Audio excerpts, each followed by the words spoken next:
کیونکہ میں گزرے واقعات سے خوف زدہ تھا۔ ساری قوت اکٹھی کر کے میں چیخ نہ سکا اور مجھے وہ اپنے سحر میں لے جا چکی تھی۔ میں پلکیں بھی نہیں جھپک رہا تھا اور آنکھیں پھاڑے اسے دیکھ رہا تھا۔ وہ مسکرا رہی تھی، مجھے ساتھ چلنے کا اشارہ کر کے چلتے بنی اور میں نہ چاہ کر بھی اس کے ساتھ چلا گیا۔ وہ مجھے تہخانے لے گئی۔ سیڑھیوں سے اترتے ہی تہخانہ ایک دم سے روشن ہو گیا۔ مجھے کوئی ہوش نہ تھا، بس میں دیکھے جا رہا تھا اور میرا منہ تو ایک دم سے بند تھا۔ زینوں سے اترے تو یہاں دنیا ہی الگ آباد تھی۔ ہمارا تہخانہ اتنا وسیع تھا اور اتنا خوبصورت کہ جیسے جنت ہو، اور فاصلے فاصلے پر خوبصورت لڑکیاں اور جوان لڑکے مجھے دیکھ کر ہنس رہے تھے۔ وہ سب باہر جانے لگے۔ سیڑھیوں پر پہنچ کر وہ بلی کی طرح صورت اختیار کر گئے اور کھڑے انداز میں باہر نکل گئے، اور حیرت کے مارے میں گنگ کھڑا تھا۔ پھر وہ مجھے واپس میرے کمرے تو پہنچا کر تاکید کر گئی کہ کسی کو بھول کر بھی یہ ذکر نہ کرنا۔ یہ اس کی سحر تھی کہ میں چپ چاپ گہری نیند سو گیا۔ چند راتوں کے بعد وہ پھر مجھے لے گئی اور میرا ہاتھ پکڑ رکھے ہوا تھا۔ اس بار ہم ایک دریا کے کنارے تھے اور کچھ دو آبشار اور یہ سبزہ زار۔ کافی دیر گھومنے کے بعد میں گویا ہوا کہ پچھلی بار وہ کون لوگ تھے۔ وہ بولی وہ سب میرے قبیلے کے لوگ تھے اور ہم جنات میں سے ہیں۔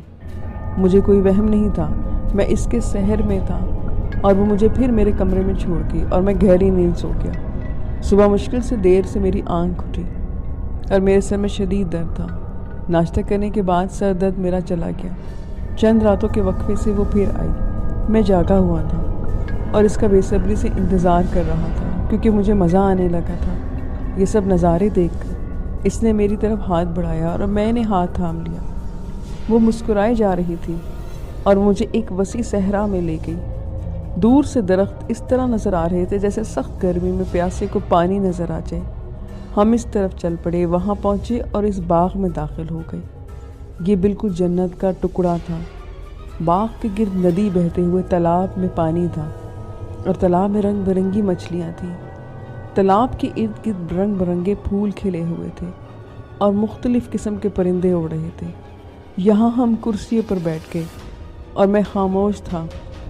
اپنے گزرے ہوئے حادثات، نانا جان اور بھائی کے عامل کے بارے میں اس نے مجھ سے پوچھا تو وہ بولی، عامل نے میرے بھائیوں کو نقصان پہنچایا تو اسے ہم نے سزا دی، اور تیرے والد کو تیری خاطر کچھ نہ کہا۔ نانا جان اور بھائی کو تیرے یہاں سے جانے کی خاطر مار دیا۔ میری آنکھوں میں آنسو آ گئے۔ پھر وہ بولی کہ جب تم پیدا ہوئے تھے تو میں بھی اسی وقت پیدا ہوئی تھی۔ تیری امی بیمار تھیں، وہ تجھے دودھ نہیں پلا سکتی تھی، تو میری امی تجھے ہر رات دودھ پلاتی، اور جب ہم 3 سال کے ہوئے تب میں سمجھا کہ میرے ابو کیوں مجھے پیر صاحب کے بعد نظر انداز کرنے لگے تھے۔ عمر یوں ہی گزرتی گئی اور میں ایک الگ دنیا کی سیر کرتا رہا۔ جب 23 سال کا ہوا تو میرے ابو نے میری شادی کا سوچا۔ چند مہینوں بعد وہ لڑکی دیکھنے آئے کہ ایک رات بابا کی موت واقع ہو گئی۔ ان کی موت بالکل ناگہانی تھی اور اچانک سے تھی۔ امی بہت بیمار رہتی تھی۔ مہینے بعد وہ بھی چل بسی۔ بابا جان کا صدمہ کم تھا کہ ایک اور پہاڑ ٹوٹ پڑا اور میں چکنا چور ہو کے رہ گیا۔ پھر وہ دوبارہ نظر نہ آئی۔ 4 سال کے بعد ہمارے رشتہ داروں اور دوستوں کے کہنے پر ایک یتیم لڑکی کو میں نے رشتہ بھیجا اور وہ لوگ مان گئے۔ منگنی کی رات یعنی صبح لڑکی والے منگنی کرنے آنے تھے کہ وہ چائے بنانے پرسرار طور پر جل گئی اور اس کی موت ہو گئی۔ اگلی رات وہ پھر ملنے آئی اور بہت غصے میں تھی۔ وہ بولی تیری شادی نہ ہونے دوں گی اور دوبارہ شادی کا سوچنا بھی مت۔ میں کچھ پوچھ بھی نہ سکا اور ایک دم سے وہ غائب ہو گئی۔ جاننے والوں نے شادی کا بہت ضد کیا اور وجہ پوچھنے پر میری عمر 40 کی ہو گئی۔ یہ کہانی بالکل سچی تھی۔ یہ داستان میں نے ان کے ماموں کے بیٹے سے سنی اور وہ شخص اگلے دن تہہ خانے میں فالج زدہ پایا گیا۔ موت اور زندگی کے بیچ وہ جھول رہا ہے، نہ چلنے کے قابل ہے اور نہ بول سکتا ہے۔ 20 سال سے اس عذاب میں ہے اور جنات بھی وہ جگہ چھوڑ کر چلے گئے ہیں۔ وہ شخص حویلی کے ایک کونے میں پڑا رہتا ہے، رشتہ دار اس کی دیکھ بھال کر کے چلے جاتے ہیں۔ آج کی یہ سیکنڈ سٹوری ایک سبسکرائبر نے سینڈ کی ہے جو گجرات سے ہیں۔ ان کا نام عثمان ہے۔ ہمارے گاؤں کے نوجوان لڑکوں کا رات کے ٹائم شرط لگانے کا رواج تھا کہ کسی مکان میں جا کر کوئی چیز رکھ کے آ جائیں۔ تو ایک شرط لگی کہ گاؤں کے پرانے قبرستان میں ٹوٹی قبر تھی، وہاں جا کر اندر لکڑی کا کیل ٹھونک کر اس کے اوپر اپنی ٹوپی لٹکا کر واپس آنا ہے۔ یہ بہت مشکل ٹاسک تھا، سب کے لیے کوئی بھی تیار نہیں تھا۔ جو بندہ یہ کام سر انجام دے گا اس کے لیے ایک بکرا انعام ہوگا۔ ہم 10-12 لڑکے تھے لیکن ان میں سے کوئی بھی تیار نہیں تھا۔ اچانک میرا ماموں جن کا نام نعیم خان تھا وہ آ گئے۔ جو ہی وہ کمرے میں انٹر ہوئے تو جس نے چیلنج کیا تھا وہ ایک دم سے کہکہے لگا کر ہنسا اور بولا، میرا چیلنج کوئی ایکسیپٹ نہیں کرتا، سارے نامرد ہیں۔ تو ماموں نے بغیر پوچھے چیلنج کیا اور ہاتھ کھڑا کر دیا۔ ان میں سے چھوٹا میں تھا تو میں ڈر گیا اور میں نے انکار میں سر ہلا دیا، مگر وہ جو بات کرتے تھے وہ پوری کرتے۔ انہوں نے کہا کہ کہاں بتاؤ، کس قبر پہ جانا ہے؟ وہ بولا کہ کوئی خاص نہیں ہے، بس اس قبرستان میں جا کر کسی بھی قبر پہ جو ٹوٹی ہوئی ہو وہاں جا کر یہ لکڑی کا کیل ٹھونک کر اپنی ٹوپی وہاں لٹکا کر آپ واپس آ جاؤ، اور ہم جا کر چیک کریں گے۔ اگر آپ کامیاب ہوئے تو میرے گھر میں 3 بکرے ہیں جو میں ایک آپ کو دے دوں گا۔ انہوں نے کہا کہ ٹھیک ہے۔ رات تقریباً 11 بجے کا ٹائم ہوگا، چاند بھی نہیں تھا ان دنوں، اندھیرا تھا۔ وہ نکل گئے اور میں بہت ڈر گیا۔ میرا وہ اکلوتا ماموں تھا۔ میں نے کہا کہ میں جا کر نانی کو بتاتا ہوں۔ اس دور میں موبائل بھی نہ تھے۔ لڑکوں نے مجھے پکڑ لیا اور 2 بندے دروازے کے ساتھ کھڑے ہوئے تاکہ کوئی باہر نہ جا سکے۔ وہ گئے ہوئے آدھا گھنٹہ ہوا تھا مگر وہ واپس نہ آئے اور سارے پریشان ہو گئے۔ 5 منٹ جانے میں لگتے اور 5 منٹ واپس آنے میں، مگر ان کا آدھا گھنٹے میں نے شور مچا دیا۔ میں نے کہا کہ ہم سب چلتے ہیں اور ان کو کچھ دیکھتے ہیں۔ ہم سارے نکل کر جو ہی گاؤں کراس کر کے ہم وہاں پر پہنچے تو پتھروں کی بارش ہونے لگی۔ پتھر بہت نزدیک مارے جا رہے تھے، ہمیں پتھر لگ بھی رہے تھے مگر درد نہیں ہوتا تھا۔ آس پاس ہمیں شور کی آوازیں بھی آتی مگر ماموں کا اتا پتہ نہیں تھا۔ وہ ہمیں قبرستان کی طرف جانے نہیں دیتے۔ ہم آیت الکرسی پڑھ کر آگے بڑھتے جا رہے تھے اور ماموں کا نام لے کر پکارتے جا رہے تھے۔ میں ماموں ماموں کہہ کر ان کو پکار رہا تھا مگر جواب نہیں مل رہا تھا۔ جنات بہت تنگ کر رہے تھے۔ پھر ہم میں سے ایک آدمی نے کہا کہ جن کتے سے ڈرتے ہیں میں اپنا کتا لے کر آتا ہوں۔ ایک بندہ اس کے ساتھ گیا اور کتا اس کے ساتھ آ گیا۔ کتا بہت زور سے بھونک رہا تھا۔ اوپر دوڑا تو جنات نے تھوڑا وقفہ کیا اور کتا اندھیرے میں نظروں سے اوجھل ہو گیا۔ تھوڑی ہی دیر میں کتے کی آواز آنا شروع ہو گئی اور بھاگ کر ہم اس کے پیچھے گئے۔ اوپر پتھروں سے بھرے ہوئے آوازیں آ رہی تھیں۔ ہم سارے بھاگ بھاگ کر درختوں پر چڑھ گئے۔ وہاں بیر کے کانٹوں والے درخت تھے، جسم پر خروچ آ رہے تھے اور میرا جسم جل رہا تھا۔ آیت الکرسی ہم پڑھتے جا رہے تھے۔ پھر ایک بندہ بولا کہ کتے کی وجہ سے جن غصے میں آ گئے ہیں، اب اس طرح کرتے ہیں کہ جن کیونکہ آگ سے پیدا ہوتے ہیں ہم آگ لگا دیتے ہیں۔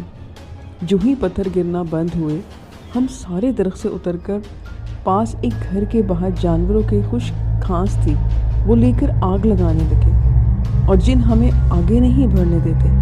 کتا بھاگ کر کبھی ادھر جاتا تو کبھی ادھر اور تھک کر پھر واپس آ جاتا۔ رات تقریباً 3 بجے کا ٹائم، ماموں کا پتہ نہیں اور ہم سب گھر والوں کو بھی نہیں بتا پا رہے تھے، اور اب ہم صبح کا انتظار میں بیٹھے تھے کہ اچانک حجرے کی طرف میری نظر گئی تو وہاں مدھم سی روشنی نظر آئی۔ میں نے سب کو بتایا کہ ماموں لگتا ہے کہ حجرے میں ہے۔ سارے واپس حجرے میں آئے تو ماموں حجروں میں لیٹا ہوا تھا۔ میں نے ماموں کو دیکھا، وہ بول نہیں پا رہے تھے۔ پھر ہم نے لانٹین آن کی اور ماموں کو سخت بخار تھا، ان کا جسم کانپ رہا تھا۔ ہم ان کے اوپر 3 رضائیاں دیں۔ سورہ یاسین پڑھنے کے باوجود بھی وہ ٹھیک نہیں ہوئے۔ ساروں نے مل کر ندی پر گئے جو حجرے کے صحن کے سامنے پانی کی طرح بہہ رہی تھی۔ ہم وضو کرنے لگے تو ایک پتھر گرنے کی آواز آئی اور پتھر لڑکتے لڑکتے پانی میں گر گیا۔ میں نے پتھر دیکھنے کی خاطر پانی میں روشنی کی تو سارا پانی خون کی طرح لال تھا۔ میں نے چیخ لگائی اور میں ایک دم سے بے ہوش ہو گیا اور مجھے پھر پتہ نہیں چلا۔ صبح مجھے ہوش آیا تو صبح کی اذان کی آوازیں ہو رہی تھیں۔ سارے دوست خراٹے لے رہے تھے۔ ماموں نے اٹھ کر انگیٹھی کے پاس جا کر ذکر شروع کر دیا۔ مجھے دیکھ کر بولے کہ اٹھو اور آگ لگاؤ۔ میں نے ڈر کے غور سے دیکھا تو ان کی آنکھیں لال انگارہ ہو رہی تھیں۔ ہمیں سمجھ نہیں آ رہا تھا کہ ماموں کے ساتھ کیا ہو رہا ہے۔ اسی حالت میں لے کر ہم ان کو گاؤں روانہ ہو گئے۔ گھر آ کے کچھ عامل آئے اور ان کا علاج شروع کیا۔ کافی علاج کے بعد بھی ان کی طبیعت ٹھیک نہ ہوئی۔ وہ دن ہے اور آج کا دن ہے۔ ہمارے ماموں اسی طرح سے ہیں، نہ ان کا دماغ کام کرتا ہے، نہ ان کے ہاتھ پاؤں صحیح طرح سے کام کرتے ہیں۔ آج کی تیسری سٹوری سبسکرائبر حمزہ نے سینڈ کی ہے، جو لاہور سے ہیں۔ آج میں جو کہانی آپ کو سنانے لگا ہوں یہ بالکل سچی ہے اور اس میں ایک بات بھی جھوٹی نہیں۔ یہ میرے ابو کے ساتھ پیش آیا ایک واقعہ ہے جو میں آپ کو سنانے لگا ہوں۔ آج سے تقریباً 20 سال پہلے میرے ابو اور چچا کام کے سلسلے میں بلوچستان گئے ہوئے تھے، جہاں ایک فیکٹری میں کام تھا جو ابھی زیر تعمیر تھی۔ پر فیکٹری میں کچھ ورکر کام کر رہے تھے تو رات کو وہ مکان سے باہر سوئے ہوئے تھے، کیونکہ گرمیوں کا موسم تھا کہ اچانک میرے ابو کو اپنی چرپائی کے پاس کچھ محسوس ہوا۔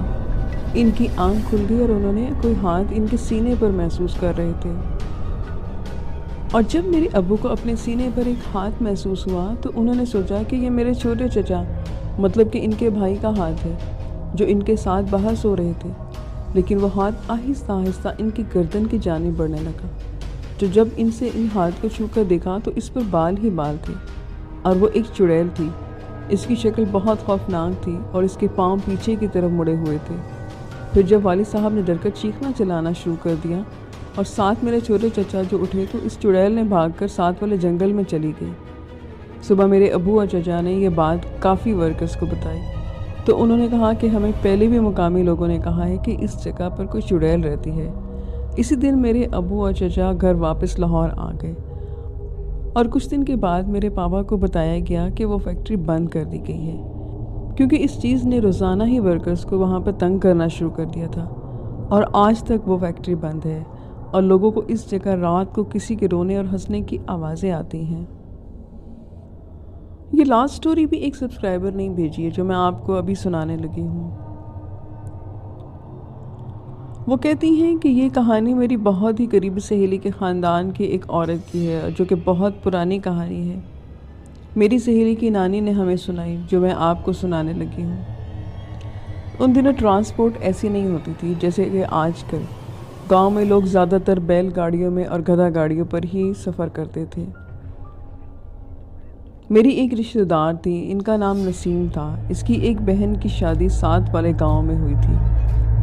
اسی گاؤں کا نائی آیا کہ نسیم کی بہن کی سانس فوت ہو گئی ہے۔ اس وقت تو لوگ تار بھیجا کرتے تھے، یعنی کہ ایمرجنسی میں لکھا گیا خط، یا گاؤں میں اپنا کوئی کمی بھیجتے کہ سب کو وہ اطلاع دیتا کہ شادی ہے یا کسی کے گھر بیٹا پیدا ہوا ہے یا کوئی فوت ہو گیا ہے۔ نسیم میرے گھر آئی اور مجھے بتایا کہ ہم صبح کی تیاری کر رہے ہیں، کیونکہ ابھی تو رات ہو چکی تھی۔ گاؤں کی کچھ اور بھی عورتیں اور مرد تیار ہوئے۔ نسیم کے اپنے 2 بڑے بچے میری امی کے حوالے کیے، کیونکہ میں اپنے بچوں کو میری امی کے حوالے کر چکی تھی، جبکہ نسیم کا ایک بچہ ابھی دودھ پیتا تھا۔ ہم ٹوٹل 7 لوگ تھے، جن میں وہ آدمی بھی تھا جو پیغام لے کر آیا تھا۔ ہم صبح سویرے نکل پڑے، موسم کافی اچھا تھا۔ ہمارا جو سامان تھا اسے گدھے پر لاد گیا۔ میں آپ کو یہ بتاؤں کہ گاؤں سے 2-2.5 گھنٹے کی مسافت پر وہ گاؤں تھا۔ 1 گھنٹے کے بعد ہم سب چادر بچھائی اور اس پر بیٹھ گئے۔ ہم سب ہی گھر سے کچھ نہ کچھ پکا کر لائے تھے۔